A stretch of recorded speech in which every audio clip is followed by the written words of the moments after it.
بسم اللہ الرحمن الرحیم۔ عزیز خضر علیہ السلام کہیں جا رہے تھے اور وہ بوڑھے تھے۔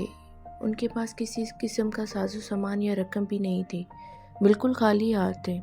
راستے میں انہیں ایک فقیر ملا جس نے حضرت خضر علیہ السلام سے کہا کہ مجھے خدا کے نام پر کچھ دے دو۔ حضرت خضر علیہ السلام نے جواب دیا کہ میرے پاس تو کچھ بھی نہیں ہے۔ اس فقیر نے دوبارہ کہا کہ مجھے اللہ کے نام پہ کچھ دے دو۔ خضر علیہ السلام نے جواب دیا کہ بھائی، میں اسی خدا کا نام لے کر تم سے کہتا ہوں کہ میرے پاس کچھ بھی نہیں ہے، میرے سامنے اتنا عظیم نام نہ لو۔ اس فقیر نے تیسری مرتبہ کہا کہ مجھے اللہ کے نام پر کچھ تو دے دو۔ حضرت خضر علیہ السلام نے جواب دیا کہ تو نے اتنی بڑی ہستی کا نام لے لیا ہے مگر میرے پاس کچھ بھی نہیں ہے۔ تو ایسا کر، میرے گلے میں توک ڈال اور مجھے منڈی میں لے جا کر فروخت کر دے اور میری قیمت اللہ کے نام پر لے لے، کیونکہ اللہ کا نام سننے کے بعد میں تجھے خالی ہاتھ نہیں لوٹا سکتا۔ اس فقیر کو کیا پتا تھا کہ یہ اللہ کا برگزیدہ نبی ہے، یہ حضرت خضر علیہ السلام ہے۔ بہرحال اس نے کچھ پوچھے بغیر ان کے گلے میں توک ڈال دیا اور منڈی میں لے گیا اور وہاں جا کر اعلان کرنے لگا کہ اس بوڑھے کو خرید کر کوئی اپنا غلام بنائے گا۔ منڈی کے خریداروں میں ایک بوڑھا بندہ بھی تھا۔ اس نے اپنے دل میں سوچا کہ یہ شخص تو بوڑھا ہے، کام کرنے کے قابل نہیں، اگر کسی اور نے اسے خرید لیا تو اس سے خوب کام لینے کی کوشش میں اس پر ظلم کرے گا، لہٰذا اسے میں ہی خرید لیتا ہوں۔ چنانچہ وہ آگے بڑھا اور اس نے اس بوڑھے غلام حضرت خضر علیہ السلام کو خرید لیا اور اپنے گھر لے آیا۔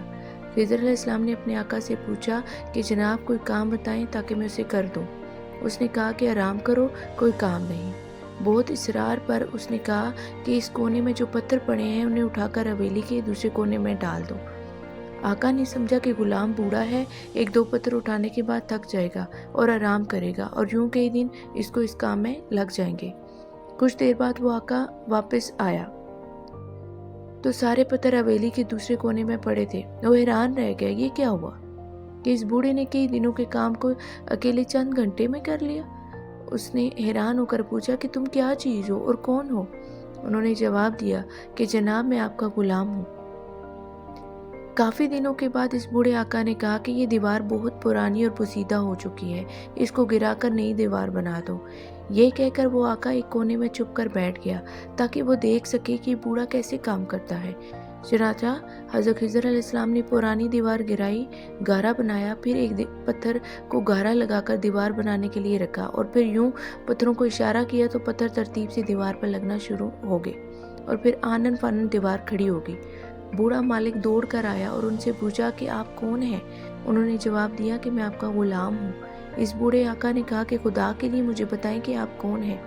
حضرت خضر علیہ السلام نے جواب دیا کہ میں بالکل آپ کو نہ بتاتا، مگر آپ نے خدا کا نام لے لیا ہے اور اس لیے اس عظیم ہستی کے نام کی وجہ سے بتا دیتا ہوں کہ میں خضر ہوں۔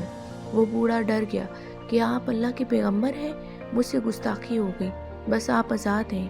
یہ تھے وہ لوگ جو خدا کے نام کی اتنی لاج رکھتے تھے، تبھی تو اللہ تعالیٰ نے انہیں اتنا بلند مقام عطا فرمایا۔